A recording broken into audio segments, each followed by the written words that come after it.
Hello, you wonderful people, and welcome to another episode of Not to Comic Book. This being a show where I talk about TV shows that are adaptations of comic books. For today's episode, I'm going to talk about the latest episode, Filecast.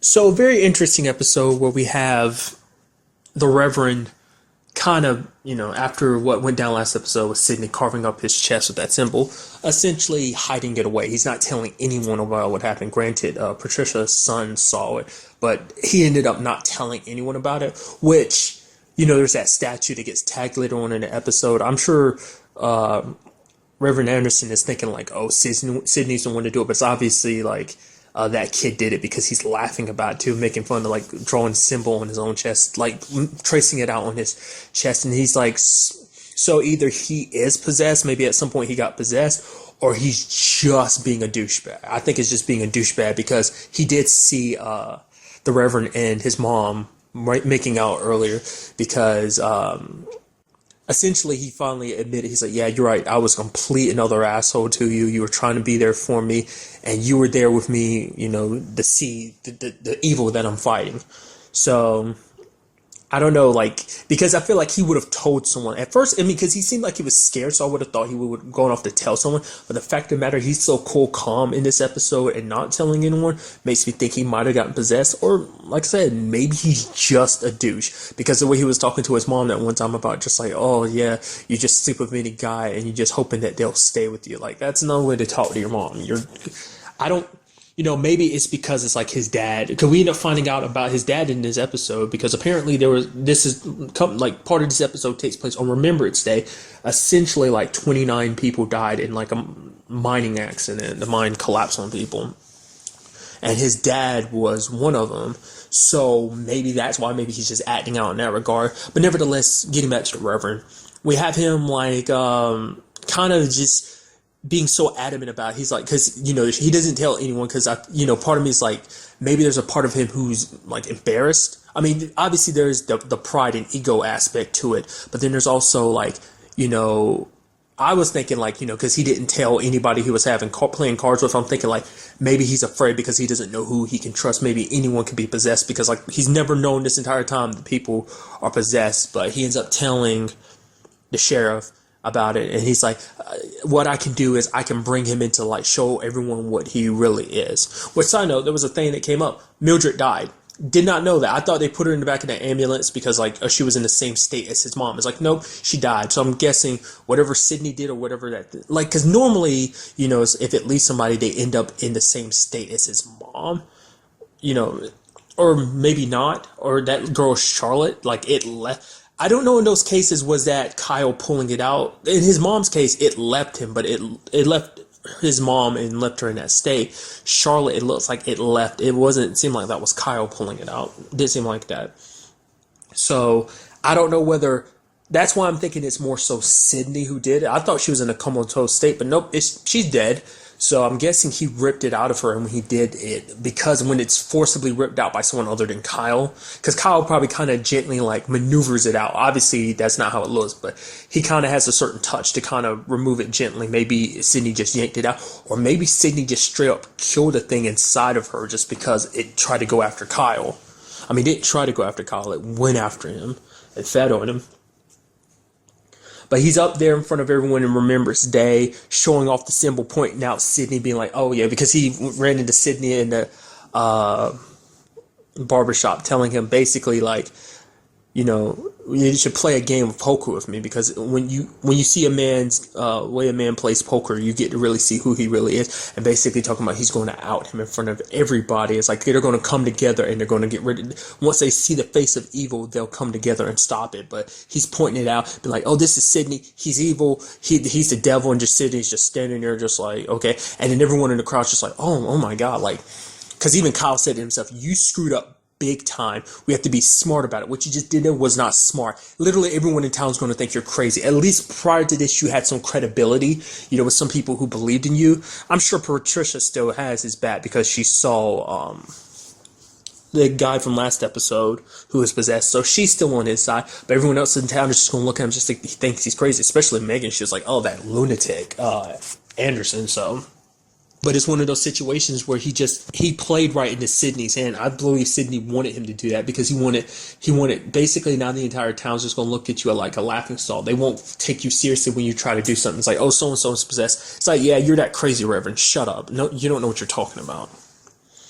We also had in this episode kind of our first time having Kyle and the sheriff kind of really talk. That had never come up prior in this series. Like, I mean, last episode they had a little interaction, but this is them actually kind of talking a little bit because the sheriff's asking all these questions. He's like, you literally could have gone anywhere. Yes, there's a whole situation with your family, the reason why you're here, but why are you here?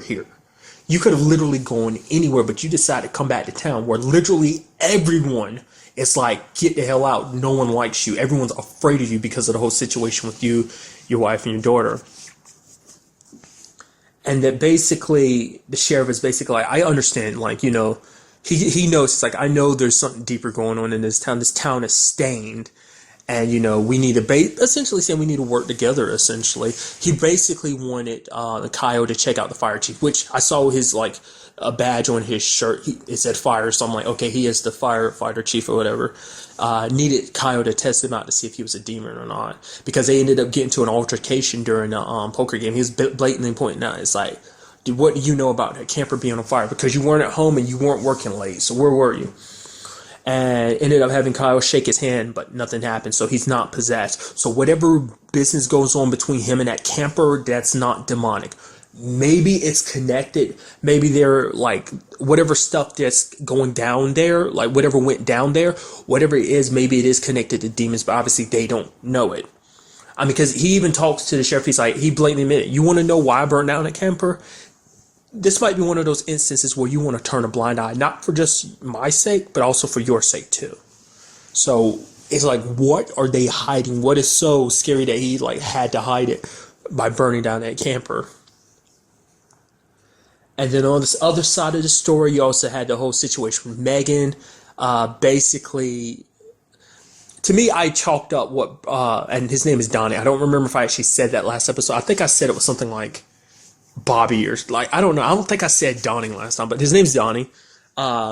Essentially, I was like, okay, how's she going to handle this situation? I love what they do to you because they make you think like, oh, she's about to pull out a gun. But I was like, she ain't about to pull out a gun here and like with so many witnesses around. It's like, but then again, you're like, after everything he's done, you don't know. But it's like, nope, she basically emptied out her account, sold her ring.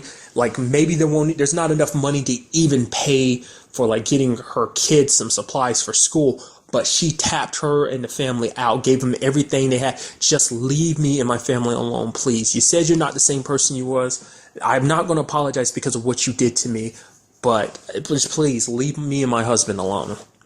Yeah, you know, Megan believed, you know, she could handle this situation on her own, thought that she could do that it was all dealt with. But sadly, Donnie didn't agree.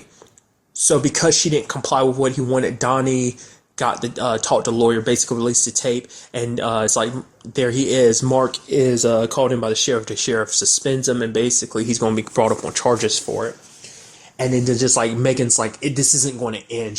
Mark kind of go at it. Mark's like, you know, finally reveals the truth, like, oh, you tried to handle this yourself? She's like, what were you trying to do? Were you trying to hurt him? It's like, yes, I was trying to hurt him for what he did to you. She's like, I didn't ask you to do it. It's like, you wouldn't have, because you keep this stuff buried deep inside. I don't want you to bury it deep inside. You're my wife. I want you to open up to me about this stuff, because you feel like you have to carry this on your own. Like, the longer you hold on to it yourself and don't share this pain with me, it's the harder it makes this on you. And she's like, okay, he raped me.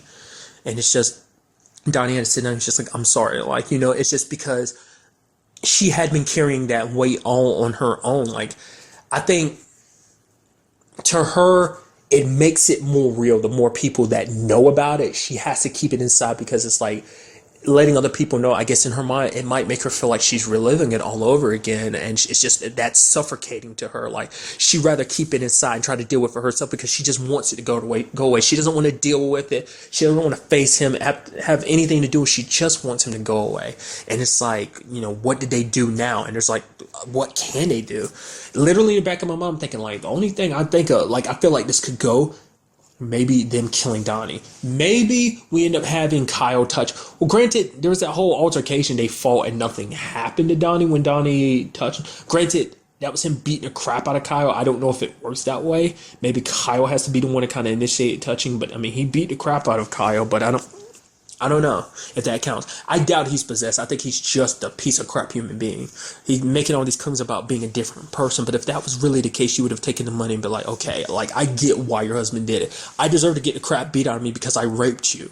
I took advantage of you. And it seems like not just once, but multiple times. So it's like, okay, like, but you know, it's like, no, because like I said, because I brought it up before, I was like, I think what he wants is sex. Like, for him, like, I kind of thought about it in that way, because I was like, in a sense, maybe he would want that from her. I feel like he'd force her to have sex with him just, you know, because for him, it's all about power and control. He had power and control over her back then, and now he sees he's got more, like, you know, that was always what he wanted. Again, he was to prove that. It's like, oh yeah, I have power and control over you. That's what that whole conversation in our hotel room was about when she had a gun pointed to him.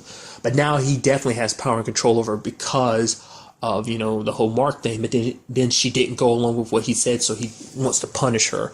She's like, basically, leave us alone. Literally gave you everything she had, and he's doing that just to punish her, because it's like, because you didn't do what I said, because you didn't play my little game, you're getting screwed over. I'm going to ruin yours and your husband's life. And then he's probably going to want her to beg him to take it all back, to make it go away. That's probably what's going to come down to. But I don't know, maybe at the end of it, Mark and Megan go and work together, kill him, and like ditch the body or something. I don't know. Because it does make you wonder, what was Mark thinking when he did that? Was he trying to kill the guy? Did you not think anyone was going to pick him up? Like, that's the kind of questions I was asking. Plus, you were recorded too. So it's like, what were you really planning? And truth be told, he wasn't planning anything. He was just pissed. Finding out that this guy had the audacity to walk up to you, and knowing what he did to her all those years ago, and just act like, oh, like me and Megan, we go back. It is just like such blatant, like, assholery. Just, he's doing that because he knew he had some power over her for what he did, and he wanted to just be like, he wanted to make her squirm. He knew how disgusted she was. So it shows you just what kind of piece of crap you can be. I'm very interested to see how that will go out. I feel like how that story's going to end is just going to be like, yo, Megan and Mark work together to kill him. I don't know, maybe it turns legitimate, goes to court, and then basically Megan has to face up to what happened to her, because currently the only people that know are Kyle and now Mark. It's like, where were her parents during that whole situation? Like, I don't know, because like her parents had never really been brought up, because I think her parents are dead. She brought that up at the beginning of the series, didn't she? I don't remember. And something else I want to kind of quickly go back to is the minor situation. We ended up finding out that, because we see Kyle kind of have a flashback, that one of his friends, Russ, it seemed like a really good co-worker as well as friend. It was around the time before Amber was born. It was like when him and Allison were thinking about having a baby. It was around the time Megan was about to give birth to her kid. But it was like, he touched Russ, and Russ was like, ow. Looking back now, he realizes that Russ was possessed. Maybe what went down in that mine with all those 29 people dying wasn't an accident. In the back of my mind, I'm thinking like, maybe that there was much more to it because Russ was possessed. You know, the thing is, Kyle didn't know what he knows now. So maybe there's a specific reason why all those people were killed. Maybe it was like some sacrifice or something. Like they need, like, I don't know, the blood of innocent people or something. I don't know. Like, I just feel like with Russ being the one possessed, that there was much more to it, or maybe that was just to establish, like, the fact of the matter is, even back then, the key signs of like, oh, demons being all around Kyle were there. He just didn't know what it meant. I think on some level maybe he did, because he saw that and she was like, out. And Russ was like, ouch, and walking away saying like, oh, like he burned his hand or something. But Kyle kind of had like a, I don't really believe that look. Because remember, like, he remembered the fact is that when he touched his mom, he hurt her. So I'm thinking he was thinking the same thing. He's like, okay, he's like, no. He's probably trying to psych himself out of it. Like, no, I'm just imagining things. It's nothing like my mom. Maybe I'm just so caught up because of what happened with my mom that, you know, I'm so caught up in that, and I'm looking for that behavior in everyone else. Maybe that's how he kind of rationalized it. So I don't know. Like I said, maybe that was nothing, but you know. It makes you wonder, is anyone else going to be tied into the story? Like I said earlier, like one of the people that died was Patricia's husband. So finally got an answer on how he died. I thought he was sick or something. It's like, nope, the mining situation. And now we find out there's a connection to Kyle because it was Russ. And there was the lady that he touched earlier, you know, at the Remembrance Day gathering. that got away. It's like, I thought she was going to end up doing something suspicious, but ended up just running away. So I don't know if she's most likely going to end up running into her later on, but still. And then on the flip side of it, we have Allison finally remembering what happened, especially when because, she finally gets to understand why her daughter's been so distant towards her, even saw the drawing, and she's like, oh, you didn't want to bring your pencil? You finished Mommy's face. But she's like, I don't know which one to draw, because it came back to Allison in bits and pieces, and then she got in the back of the closet, and she saw that drawing of her with basically the demon coming out of her mouth, and she remembers strangling her little girl, and it just comes back to her. She goes over to Kyle's place with Amber and Kyle talk a little bit. She's like, he's basically trying to make her understand it wasn't Mommy. She's like, I know it was the thing inside of her, that black thing that came out. He's like, you saw it? She's like, yeah. It's like, where did it go? It's like, it went away. It left her, but it's like, did it leave like Charlotte's did? Or was it the case of, was it something like, or was it that it went in, like, what if she passed out or something and it went inside of Kyle and he didn't realize it? Because I don't know, like, maybe the demon that strangled him when he was a little kid, the one that came out his mom, like, maybe it went inside him. I just don't know. There's still so many questions, because it's like, how does Kyle's power really work then? It's like, what's the difference between what happened to Allison and his mom? Why is Allison okay and Charlotte's not? Was Charlotte's situation, was that his power actually activating? Is that why she ended up in the same state as his mom?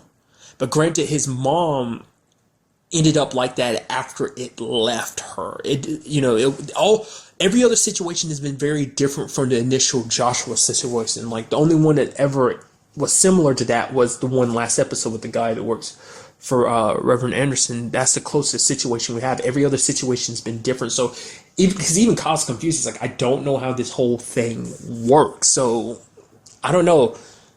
Because I thought it was 100% tied to his blood. Like, he'd have to use his blood to pull demons out of people, but apparently not. He can do it just by touching them and just focusing. So, but I guess his blood, the power is in his blood. It's in his DNA or something. So I'm guessing that's, when you add blood to it, it just amplifies it. I don't know. I mean, it also seems like he doesn't have to beat the crap out of people like he did with Joshua. Just as long as he focuses, he can remove demons. But nevertheless, we get him and Allison hooking up. That was like, wow, it's just so heartbroken, because she finally knows the truth and realizing that he's been protecting her this entire time. So they do their thing, and it's just like, oh, wow, that was, I mean, I guess because it's like, with the rush of feelings and, learning the truth and everything, probably feeling like, he's been cast away from me and his daughter for so long, it's just all that emotion, and they did their thing. Wake up to find out she's going to take care of our little girl. So I'm very interested to see where that goes too, because Megan's going to have some questions. Wait, why is Amber here? And probably it'd be kind of interesting to find out if she goes to ask Allison what's going on, because Allison would be like, it was me that attacked. Will Allison tell her the truth? It was me that attacked her. It wasn't Kyle. So I don't know, because the fact of the matter is, everyone's going to give him the stink eye. It's like, why does he have his little girl again? Especially because it's going to turn into a situation, because it's like there's a restraining order against him. Not unless Allison, I don't know that. Can you actually rescind a restraining order after it's been activated? I mean, I'm sure you can. And you can ask for a restraining order to be dissolved, essentially taken away. So, but it makes you wonder, how would this sit, her just dropping her off like this? Because also you have to consider, it's like, okay, did she go back home, or did she just disappear because she needed to be, because she can't trust herself? She understands why Amber's so distant toward her. I mean, granted, Amber knows it's not in her anymore, but she's still scared.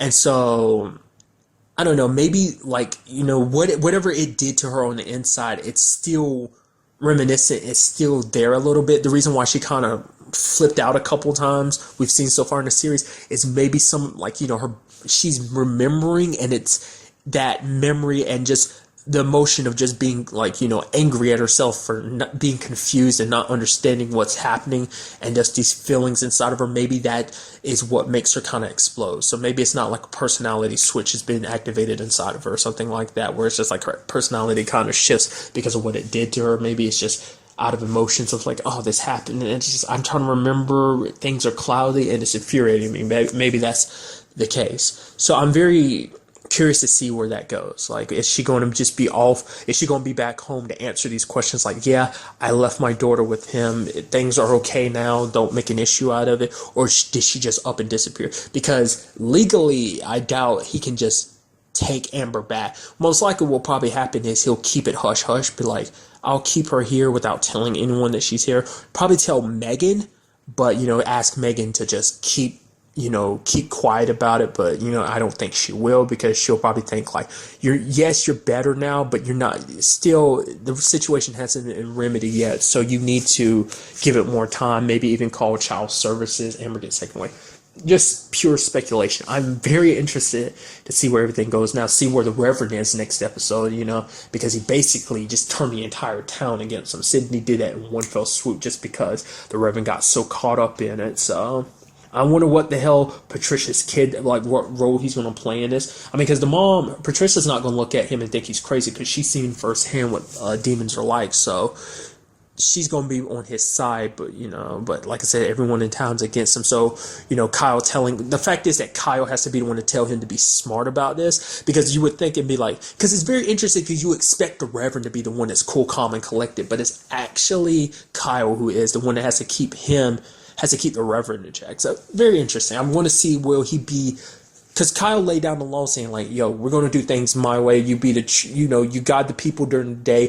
When it comes to hunting these things down and pulling them out of people, leave that to me. I'll take charge on it. So, because there's still that arrogant side of the Reverend thinking like, oh, I can do this. I'm the one. The fact of the matter is Sydney came after me. Maybe that means he's afraid of me or something. I was like, no, he wanted to deal with you in a very sophisticated way, basically making you kind of blab your mouth about stuff that you shouldn't have gone out and said, that you should have kept quiet. There's a few people in town that know about it, and you would have been better off not saying anything, because you just make yourself look crazy. So, like I said, very good episode, and I cannot wait to see where we go from here. But that's really all I want to talk about in this episode. Till the next time we meet, be happy, be safe, live life to the fullest, and enjoy it. Good day and goodbye.